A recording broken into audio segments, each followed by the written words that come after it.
All right. First of all, those of you who are watching or listening on Torah anytime, if anybody, as I've mentioned in the past, you could, if you have any questions, you could email me at Dovid B. Kaplan. Dovid, D-O-V-I-D, B as in bombastic, Kaplan, K-A-P-L-A-N, at gmail.com. If you have any questions, feel free to send them in.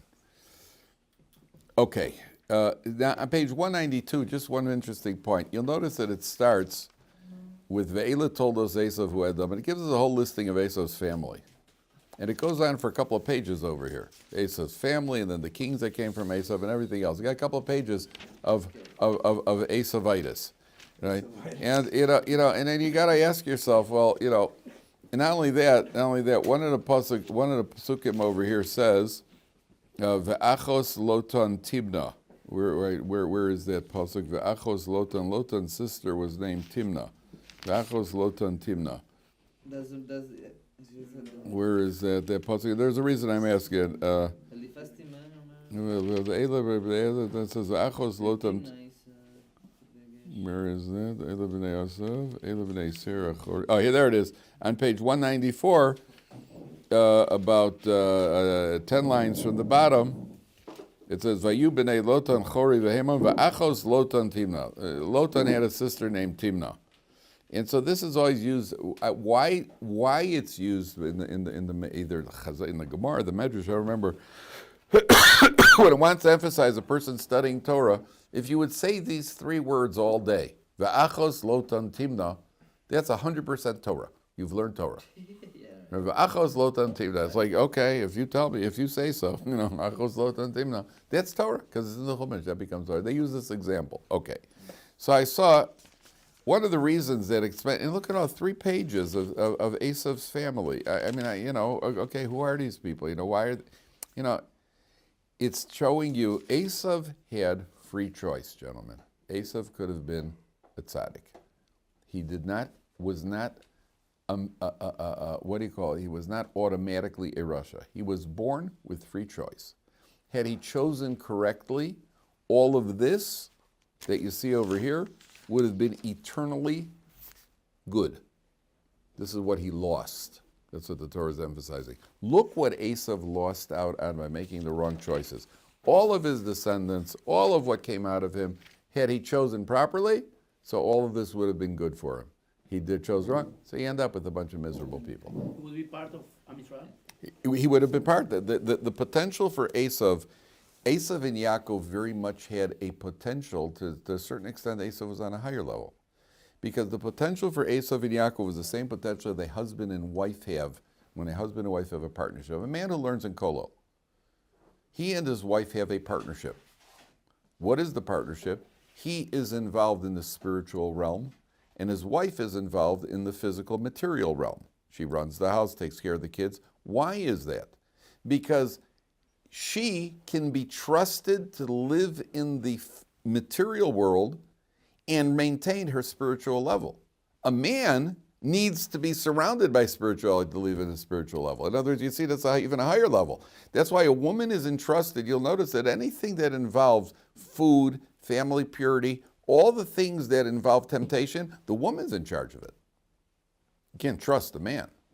A man's attitude in the kitchen is, if I'm hungry, it's kosher, right? And that's where men are going to end up. A woman in the kitchen, from woman, she has one drop of milk that goes into a platter of chicken. That thing goes into the garbage heap, right? And then the husband comes up, what happened? He says, a drop of milk might have, I was making the chicken, and while I was making chicken, I thought of some milk. Well, that doesn't make it treif. It does in this house. Yeah, lady, no. Once I get up there, you could ask a shaila. Maybe it's bottle. It's not. Where do you go? That's because they have a conscience. They have a conscience. They can be trusted.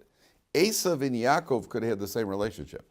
Esav was going to be studying Torah, and Yaakov was going to be studying. Yaakov was going to be studying Torah. Esav is the hunter. He was going to provide for Yaakov.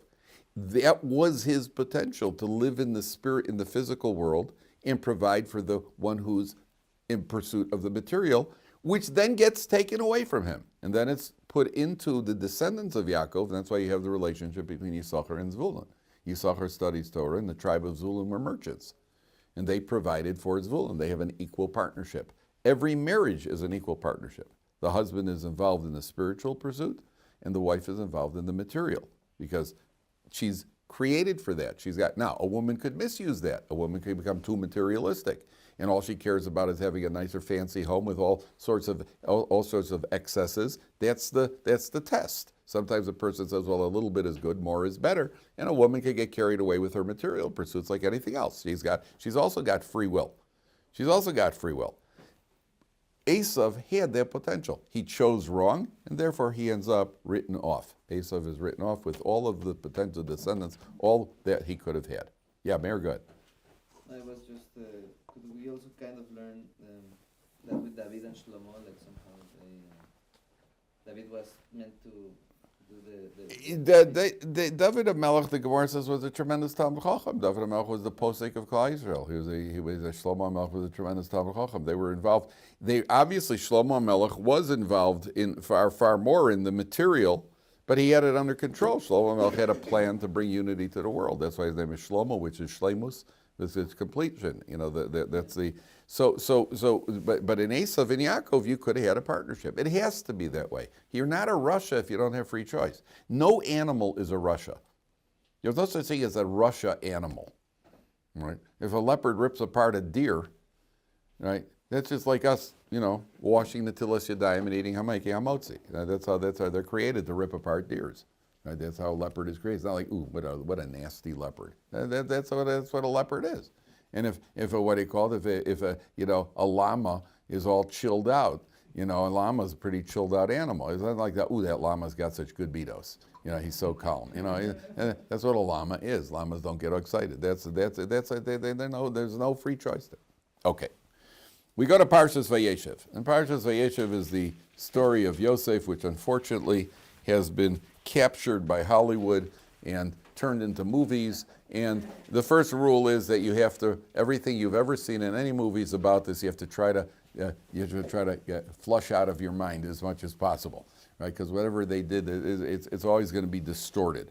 So the theme of Parshas Vayeishiv we're going to see is what we call Hashgacha Pratis. That's going to be the overriding theme here. Hashgacha Pratis means God's direct supervision of the world. Everybody have a chumash at page 198. Gentlemen, does everybody have a chumash at page 198? Make sure everybody has. Everybody we got a chumash in the back over there? Page 198. So the overriding theme in this parsha is going to be what we call Hashgacha Pratis, which means God's direct intervention into the affairs of man. Now, in the history of the world, I'm just going to give a little bit of a hakdama here. In the history of the world, there has always been this conflict. There are three types of those who believe God created the world and is involved, which is Judaism, right? Hashgacha Pratis. There are those who believe God has created the world and has no involvement in the world. And then there are those who claim that they don't even believe in God, which is not true. Because everybody believes in God. Everybody knows that the world was created. The world did not explode into an order. There was no Big Bang. Everybody knows that when things explode, they don't explode into a perfect order. Right, it's one of the most, of all svaras. Come up with something. Can you come up with something better? I mean, the world exploded into perfection. Does that make any sense at all, into perfect order? It's ridiculous. Just ridiculous. I told you, come to my house when my grandchildren play with Lego.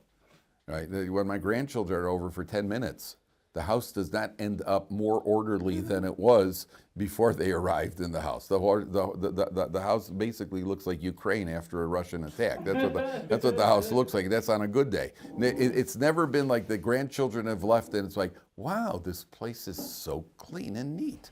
Right? That never happens. So things don't explode and all of a sudden everything works out wonderful. Right? So everybody believes there's a God. Where's the division? Where's the dividing line? The dividing line is, does God have anything to do with the running of the world? Did God create a world, then back off, give the world a ball of spin, put it into motion, and back off? And that is an agenda that many people ride, because if I could prove, or if I could at least claim that God is not involved in the day-to-day, so then I certainly don't have to put on tefillin. He doesn't care. And he doesn't care what I eat, and he doesn't care what I do. He created me. I have no problem acknowledging that God created us, but he obviously doesn't care what we do afterwards. Paro believed there's a God. Paro just didn't believe that God's involved in man's affairs, which is why there were 10 plagues. The 10 plagues are to show that God is involved in man's affairs to the nth degree, that when two people are sitting at a table, one drinks blood and one drinks water. And they can't have much more of a subtle division than that, and so on and so forth. So the whole parsha here is about Hashgacha Pratis. Now, there's a famous medrash. A Roman noblewoman, I don't remember if I've told you this medrash, we've gone through it, it's worth repeating. There's a Roman noblewoman saw one of the Chachamim, I think it was Rabbi Yossi. She said to Rabbi Yossi, your God created the world in 6 days. What's he been doing since then? So Rabbi Yossi said he's been mizaveg zivugim, bas ploni leponi. He's been making matchmaking. God's been matchmaking since then. So she said, oh, that's not so hard. I could do this too. She called in 1,000 maidservants and 1,000 slaves. She said, you marry him, you marry her, you marry him, you marry her. She sent them all home. The next day they came back bruised and battered. He said, I can't stand her. She said, I can't stand him. She turned to Rabbi Yossi. She said, I see your God is, it's not as easy as I thought. You have a marvelous God. That's what she said to her. That's what the Medrash says. Now, why don't I ask you a question? Yeah, what kind of discussion was this? What's your God been doing since your God created the world? She asked a Tana. She's asking a Tana. We're talking about a Tana from the Gemara. Your God created the world. What's he been doing since then? Wednesday's golf. And once in a while, if he's really bored, there's a tsunami, but for the most part, he's retired. What kind of silly questions? I remember my son and my daughter having the great philosophical argument, is it better to be a boy or a girl? Right? Guess who took which side? The great philosophical argument. So what kind of discussion is this? And what does he answer her? He actually is willing to talk to her about that kind of silliness. Well, he match makes. And what about everything else that God Kodesh Baruch Hu does? What's going on here? The answer is that she was asking a question which was a claim. She said, I believe God created the world. I know God created the world in 6 days. She conceded that right away. What's he been doing since then? Meaning, he's not involved in the running of the world. So Rabbi Yossi ben Chalafta chose an example to show God's immediate intervention, which even a Roman noblewoman would concede to, which is what? Matchmaking. Because when you ask anybody how their match took place, by the way, this is whether the people are religious, whether they're not religious, ask them how they met. How did a couple meet? You'll always hear in the religious world, certainly in the Torah world, it was mamish bashert, right? My brother happens to go to yeshiva with another guy who's got a sister who is just perfect for my nephew, right? Just like out of the clear blue, oh, okay, wow, boy, that's bashert. Bashert means predestined. So and everybody will tell you it's one guy. What do you call it? My brother's married to my own brother is married to a girl from Uruguay. Wow. Right? Yeah, that's what I said too when I heard about it. But he's married to a girl from Uruguay. We're from Chicago. She's from a Hasidish home. She's not Hasidish. I don't mean Hasidish with the Shtreimel. Like Nusach, Nusach Sfard, that sort of thing. Even though our grandparents were hardcore Hasidim, with her father wasn't with the Shtreimel. She's from what's called a Hasidish background, speaks Spanish and Hebrew. My brother is from a modern Orthodox background from Chicago, speaks English, and also just happens to speak Spanish, because in high school he took Spanish and he worked at it. What a waste of time. But he did. That's what I tried to convince him not to, but he did. And he's got a flair for languages. He was learning in Mir in Israel. She was in Bnei Brak. So a guy from Chicago, a guy from Bnei Brak, who her brother-in-law called his friend in the Mir Yeshiva. They were already older Kollel people. He calls his friend in the Mir Yeshiva. He says, I have a young lady who's such and such. Do you have anybody good? This guy who he called happened to be from Chicago and happened to know my brother. Wow. And he said, based on the description of the girl, I got a guy for you from Chicago. This is these things happen all the time, right? From two ends of the earth, and they end up in Yerushalayim and they end up married. Wow. That's every shidduch is like that. Every shidduch, you want to hear? I had a family, a relative, who was a young lady. She was already 24, 25. Her mother was a shadchan. You know what a shadchan is? A matchmaker. She was what's it called when you're networked? She was networked with shadchanim all over the world, and she had notebooks at home with names and names and names and names. I was in the house. Was in their house. for a few years. Every night she's going through names. And she's a shadchan herself. And her daughter's 24, 25, which in the religious world is already considered getting a little older. So, usually by 18, 19, 20, the girls are, 20 through 23, 24 is in the religious world, is showing the Torah world. So one day, the neighbor, she and her daughter went shopping. So they went into Pete's fruit store in Chicago, Pete's fruit store. The neighbor across the street, there was an aunt visiting in Chicago. Their neighbor across the street, were also from, and she was walking around and decided she wants to buy a banana. So she stepped into Pete's fruit store, saw this young lady, said, "Oh, it'd be great for my nephew Shimmy." Wow. 2 weeks later, they were engaged. Wow. Right? This is with all the work, doing everything you could possibly do, and networking, notebooks, everything else. And what ends up causing it? Pete. Pete's the shadchan. Right? Pete the Greek is the shadchan. So you understand that Rabbi Yossi ben Chalafta is saying to her, here, I don't know if you guys remember the Moonies. What was it? What's the Mooney, the leader, Sun Young Boon or something like that? He once did this with 5,000 followers. 5,000 followers, he had them marry each other. He determined their shidduch. He had the line up, and he made them marry each other. That was how they made the shidduchim by the Moonies, right? So here, he says to Rabbi Yossi ben Chalafta, there's a God running the world, and I'll prove it to you from shidduchim. Right? Just look at shidduchim. And anybody you ask, I'm telling you, ask any frum person, how did you happen to meet your wife? In the secular world also, by the way, I happened to be somewhere and I met a girl, and I wasn't going to be going there, and I ended up going there. Ask anybody, they'll tell you, if you want to see the hand of God, it's in shidduchim. It's always in shidduchim. It's unbelievable. I had a guy here at Ohr Somayach, he was talking to a friend of his. He'd been going out for a couple of years, and it wasn't happening. He was talking to a friend of his on the phone. He was lamenting his fate. Somehow I can't seem to find a wife. In the middle of the conversation, the phone went dead. Then the phone rang. And who was it? It was a shadchan calling him up with the girl who ended up becoming his wife. Wow. Right? So, of course, Baruch Hu wants it to happen. Your phone goes dead, too.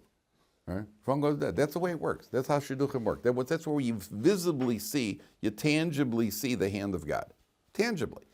Anybody you ask, they're going to say, well, this didn't make sense. And somehow, what do you call it? You have a guy who's driving on the highway, and all of a sudden his car breaks down. And the yeshiva guy stops to help him fix a flat tire. And the guy's just looking at the yeshiva guy and says, wow, my daughter's in seminary, and she has a roommate who's looking for a guy who's good with tires.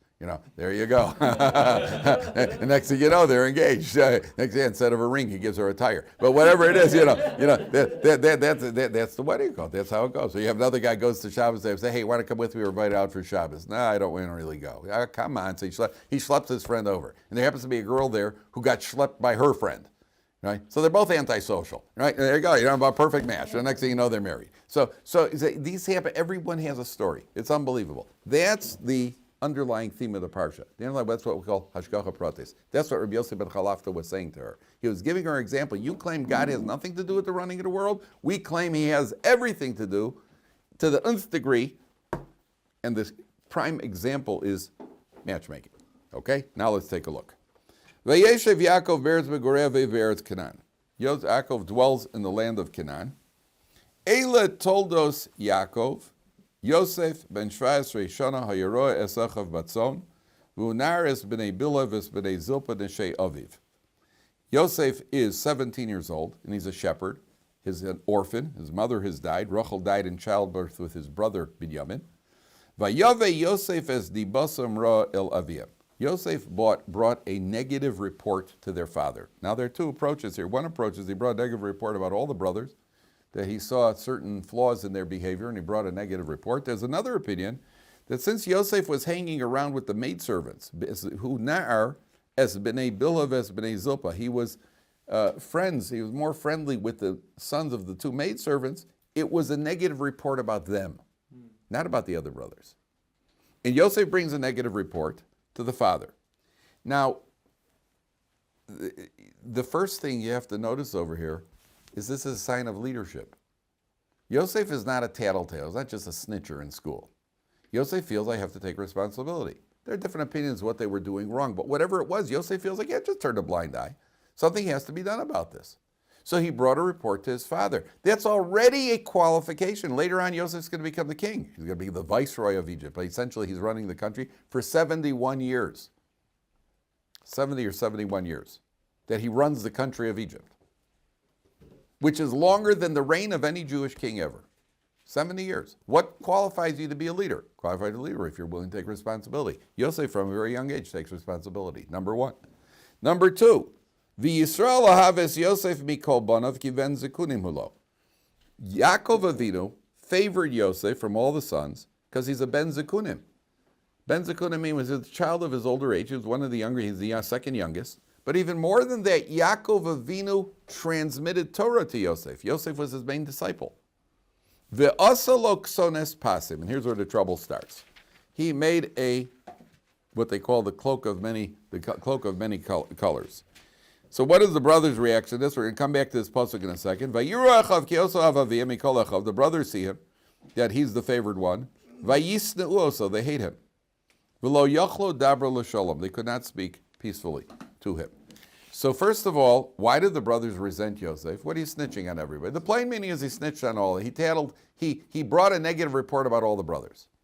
I was like, what are you trying to get in good with Dad because you're telling bad things about us? Number one. There are deeper explanations. I'm just keep it at surface level. Number two, he's the favorite son. You get a cloak of many colors.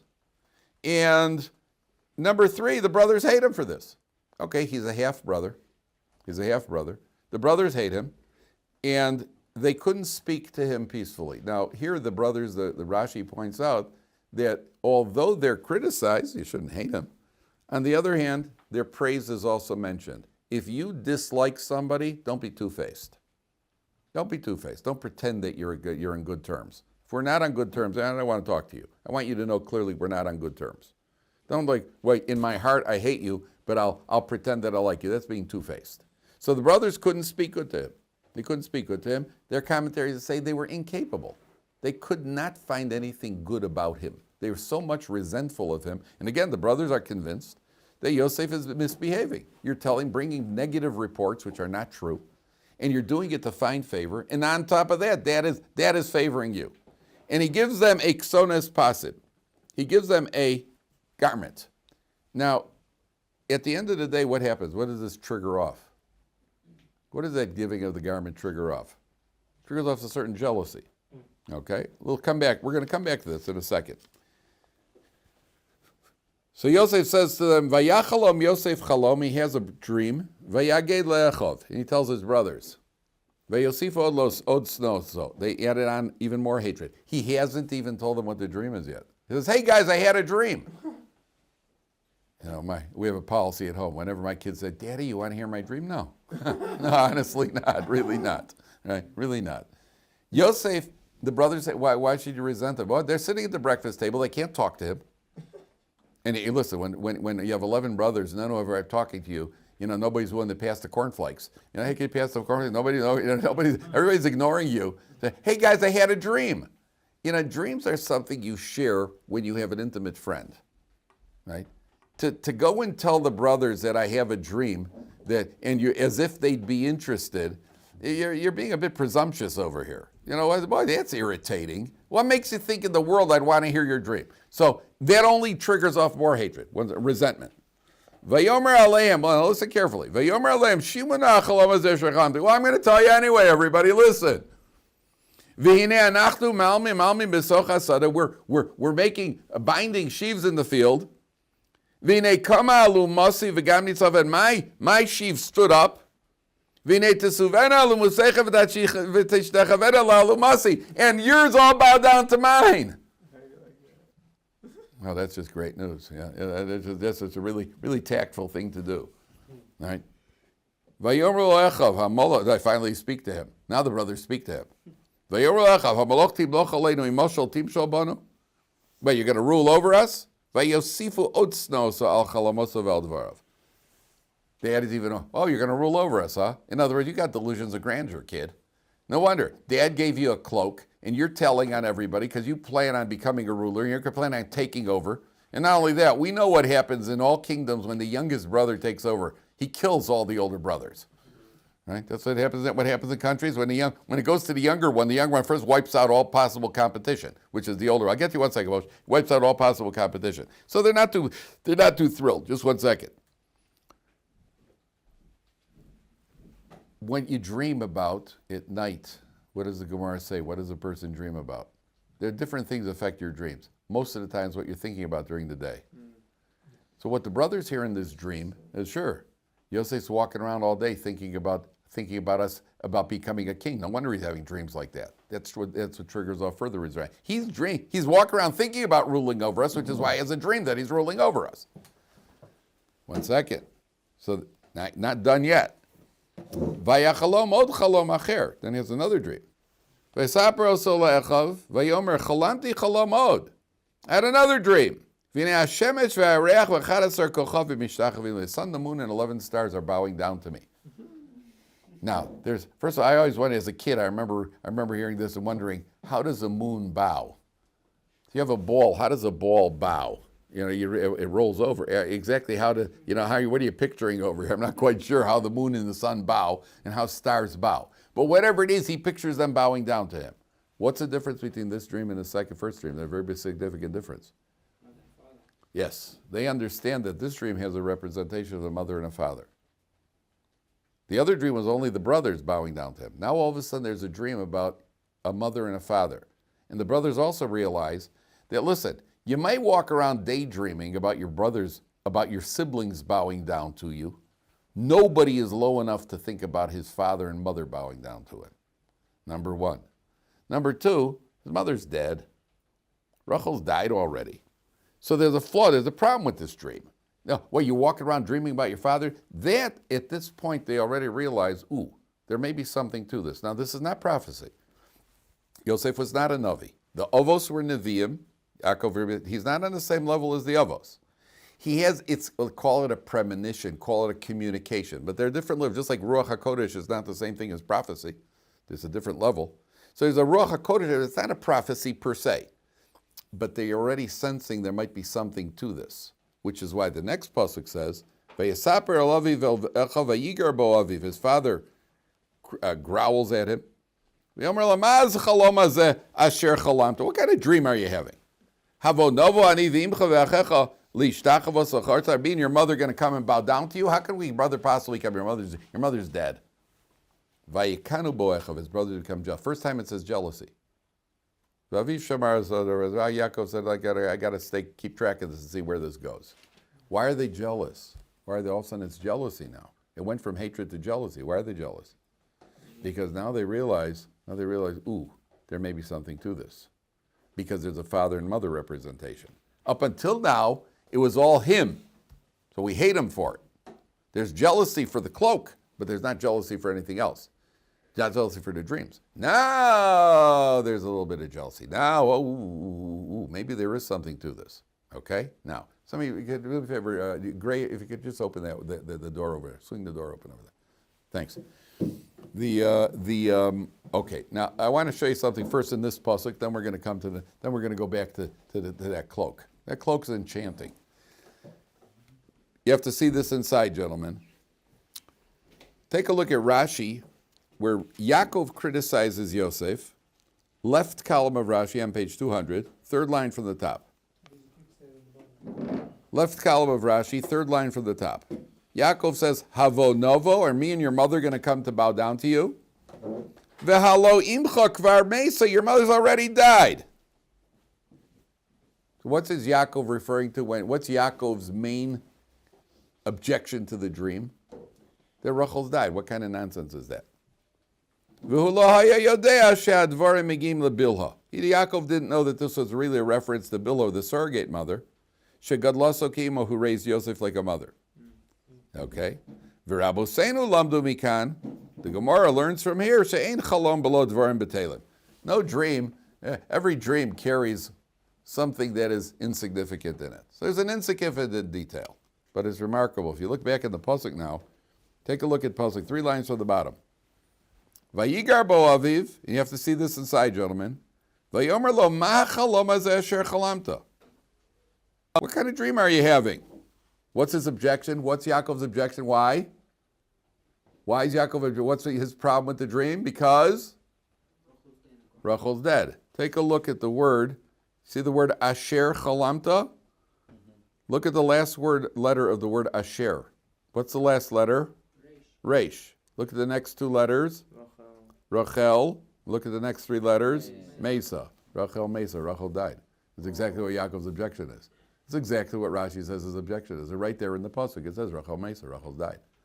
So you have over here Yaakov trying to dispel the tension.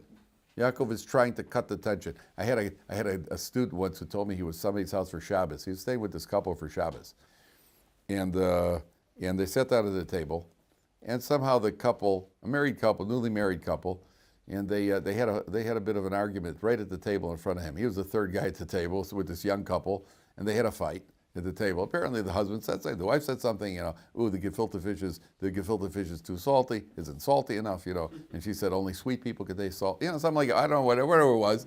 And he told me he said they started yelling at each other at the table, right in front of him.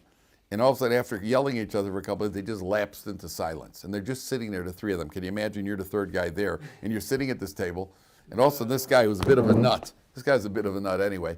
All of a sudden, after about 5 minutes, it's just pure silence. All of a sudden, he stands up, he goes like this. So they both looked at him and goes, "What are you doing?" He said, "I'm just cutting the tension." They said the wife said to him, "When you get married, you better not do something like this." She started yelling at him. I don't know what her. Sounds like she was having a bad day. I was on the floor. He told us this. I was on the floor. So Yaakov is trying to dispel the tension. Now let's go back to that cloak which triggers off jealousy. Have you ever heard of Anatoly Sharansky? Sure. Huh? You've heard of Natan Sharansky. Okay. Otherwise known, originally known as Anatoly Sharansky. Okay. Take a look at Rashi for a second. We're going to come back to Mr. Sharansky in 1 second. Take a look at Rashi. On page 200, where Rashi explains how does the article translated? A fine woolen tunic. Take a look at Rashi. Right column, second line from the top. Pasim, loshon klei milas. It's an expression that means some sort of like fancy silk or I don't know exactly, some fancy material. Kimo karpas v'tcheles v'ester. By the karpas it says that Achashverosh made a party with chur, karpas, tcheles. It's a certain material. Karpas is a material. Ukemoksones apasim, the Tamar v'Amnon, in the story of the Nach. Now, pay attention carefully. Umedrash Agoda. The Medrash says, why is it called pasim? 3 lines from the top in Rashi. Al Shem Tsarosav, because of his troubles. Shenimkar le Potifar, he was sold to Potifar, that's the pay in pasim. La Socharim, the merchants, that's the Samach. Villa Yishmaelim, that's the Yud. Villa Midyanim, and the Midianites. So the word pasim stands for Potifar, Socharim, Yishmaelim, and Midyanim. Okay? That's what it stands for. I mean, okay, if you say so. That's cute. What's the point? Why are you telling me that? Why are you telling us that? So, I want to ask you a question. Anatoly Sharansky, Natan Sharansky, when he came to, he was 9 years, 10 years in the gulag over there, right? He survived by playing chess games he was a chess master. He played full chess games in his head. Played against himself. He played out full chess games in his head. Right? Don't ask me how that's done. I mean, I play chess with a board and my head is nowhere near there. It's nowhere in the vicinity. He played chess games in his head. Okay. He comes to Israel finally, and very shortly after he became a member of the Israeli Knesset. Right. Now, if you found out that he became a member, when you're a member of the Knesset, it's a good job. You don't work. You got a good salary. You got a nice car, a driver, free newspaper, you got a lot of benefits. Jeez. Would you be jealous of him? No. I would. I would remember you get a member of the Knesset. Great. Yeah, that's a nice cushy job, right? However, if you are jealous of him, would you be willing to spend 10 years in a Russian gulag in order to become a member of the Knesset? Oh, that's already different. No, I don't think so. I don't think so. So if you look, jealousy is always taking one item out of a person's life and being jealous, right? Well, let's look at the whole picture. That's not fair. Look at the whole. You want everything that this person has? You know what it cost him to get there, to become a member of the Knesset? I don't want any of it. Rashi is telling us, Chazal are telling us, if the brothers would have known in advance what this Ksones Pasim is going to do and what Yosef is going to go through, would you want it? Then you got nothing to be jealous about. Would you want to end up with Potiphar? You want to end up being sold from person to person and taken to Egypt and kidnapped? If I knew the whole part, I'm not willing to pay that price. I could have been a doctor. Well, probably not, right? I have a friend who's a doctor. I'm jealous, yeah? Would you want to go to medical school and not sleep for about 6 years? No, that I'm not willing to do. Okay, then you can't be a doctor. Don't be jealous. He put in. So I'm not willing to. So you can't pick out one item, can't pick out one detail of a person's life. Be jealous. That's irrational. Had the brothers known in advance what this Ksonas Pasim, what Yosef is going to go through, then there would have been nothing to be jealous about.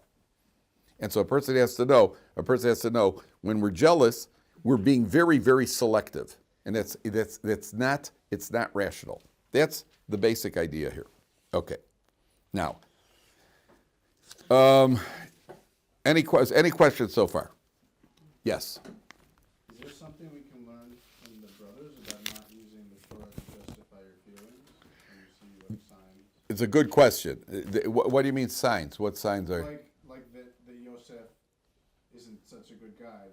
Well, we always make, there's a word in English, one of my least favorite words, which is called being judgmental.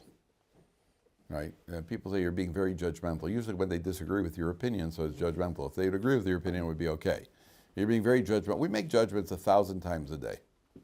As soon as you use an adjective about a person, you're being judgmental. I think he's handsome. You're being very judgmental. Right? He looks mean. You're being very judgmental. As soon as you judge something, we make judgments all day long. So they're only judging based on what they see in front of them. Yosef's telling us, Yosef's reading a report. We feel it's a negative report and it's a false report. We're making a judgment of circumstance. You're judging based on what you see in front of you. They themselves don't realize that somewhere deep down there's a jealousy that's motivating this whole thing.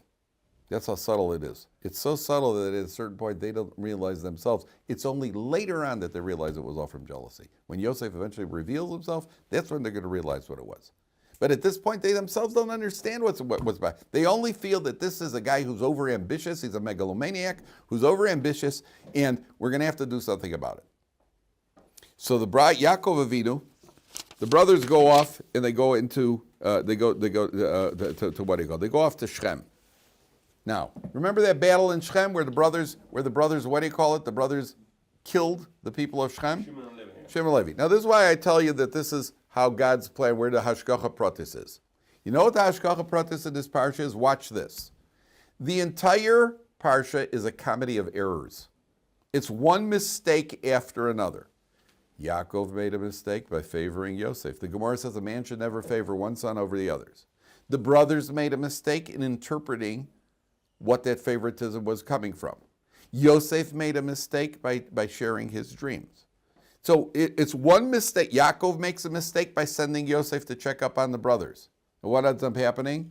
HaKadosh Baruch Hu's plan. Yosef becomes a king, and the Jewish people go down to Mitzrayim. The way is paid for them to eventually get the Torah. All of that, it's a mistake, boom, till bingo, till you hit exactly God's plan. So God's plan is going to, one way or another, God's plan is going to come out, even though it's one mistake after another. That's HaKadosh Baruch Hu's Hashgacha. He's still manipulating things, moving things around, even more. Remember the brothers killed out Shechem? Mm-hmm. What was Yaakov worried about when the brothers killed Shechem? He was worried about a backlash, that the other nations are going to get together, there's going to be trouble. So what happens? Yosef's brothers go off to, look at the next pasuk. The brothers go off to be shepherds in Shechem. And what does Yaakov do? He tells Yosef, go check up on your brothers. Why is he worried about them? Because it's in Shechem. Because of what happened previously. So now he's got to send Yosef to the brothers, which ends up causing them to leave him alone, and then they sell him to Mitzrayim. The whole thing takes place. Again, it's the plan from the very beginning. The plan, every step of the way, is planned out by HaKadosh Baruch Hu. That one thing leads to another because it's got to bring out HaKadosh Baruch Hu's plan. That's what we mean when we say the Hashgacha Pratis. So he sends Yosef off to go see the brothers in Shechem. Okay. Now comes the man. 5 lines from the top. Vayimtzaeu ish v'nei toeh basada. A man sees him and he's straying around in the fields. He happens to run into somebody. He's lost. Vayishlei says, what are you looking for? Vayomer es achayani mevakesh. I'm looking for my brothers. Hagidin le'efoim roim. Where are my brothers? So Chazal say, you know who this man was? There's an opinion it was the angel Gabriel. But let's say it was just a human being. You know why it was a human being? He happened to see a human being who knew where his brothers were. You know, you're out wandering out. There's a big piece of real estate out there. Do you happen to know where my brothers are? Oh, yeah, I just saw them there over there in Shechem. Happened to see one man who happened to know the brothers were in Shechem. Had he not met this man, what would have happened? He would have turned around and gone home. The story wouldn't take place. So he happens to meet a man. That's hashgacha. By the way, what that means is you don't happen to meet anybody. And Rav Matisyahu Solomon, there was the Mashiach, the gate said of the Lakewood Yeshiva. He said the Torah is teaching you over here. Every single person you meet in your life, Steve, every single person you meet is hashgacha. So something to meet a rabbi who tells you how to bet on football games, Steve. It means you should pay attention. Yeah, Steve. It didn't happen randomly and haphazardly. Right? It didn't happen random and haphazard. Every bus driver you meet, there was a reason for that meeting. Every time you go into a store and there's a guy in the store you just happen to meet. There's no the whole Torah that tells you nothing happens. Nothing just happens. You happen to be in Ohr Somayach. How come you're in Ohr Somayach with this group of guys? There have been a lot of guys in Ohr Somayach. How come you happen to be in this group? It doesn't happen. Because Baruch Hu is brigo. We don't always know why. We don't always see. Sometimes it takes a lifetime to figure out why I met that guy years ago. And then years later, you find out that this is the guy that's eventually gonna be your partner in business. Who knows what? But nothing happens randomly. That's why he walks out in the field. Yeah, I mean, what are the chances? I say, hey guys, have any of you seen my brothers? Any of you seen my brothers? I don't even know your brothers. How does he know they're Yosef's brothers at all? How does he know anything? You happen to meet somebody who had a conversation with these guys. He said, hi guys, where are you from? You know, they played some Jewish geography. You know, he said, oh, what's your name? You know, they told him the name. Oh, wow, do you know that man, yeah, Jacob over in Canaan? Yeah, that's our father. No kidding. You know, my uncle used to work for him. One of those, one of those, what are the chances? This guy knows his brothers, and he happens to meet the guy. He's wandering around the first thing, Shechem's not a small neighborhood. It's like sometimes you tell somebody, an Israeli meets you. Where are you from? America. Oh, do you know my cousin? Listen, America and Israel are slightly different size. You take a long trip to Israel is 2 hours on the bus. In America, it's 2 hours to the airport. Right? The Israelis have this thing there. I once saw there was a picture. Netanyahu was meeting with 3 world leaders. Netanyahu was meeting with the president of America, India, and China, I think. What's out of place in this picture? You got 1 billion people here, more than 1 billion people here, the most 300 million people here, and about 8 million people here. What are you doing there? You should be the waiter. What are you doing with there sitting at the table with them? Right? So it's completely out of proportion. So Israelis think, there's Israel, India, and America. We're all about more or less the same size. There's actually I heard once about I think it was a Chinese guy who was looking at a world map, and he was convinced Canada was Israel. He thought Canada was Israel. So they asked him, why do you think so? He says, well, in the news, they're always talking about Israel, Israel, Israel. And I'm looking on a map. I can't find Israel, but I see this huge landmass called Canada. And I figured if they're talking about Israel, so Canada somehow must be Israel, because proportional to how much it's in the news and how much hack there is, that must be it. Because he understands no one in the news ever mentions Canada. See you tomorrow, guys.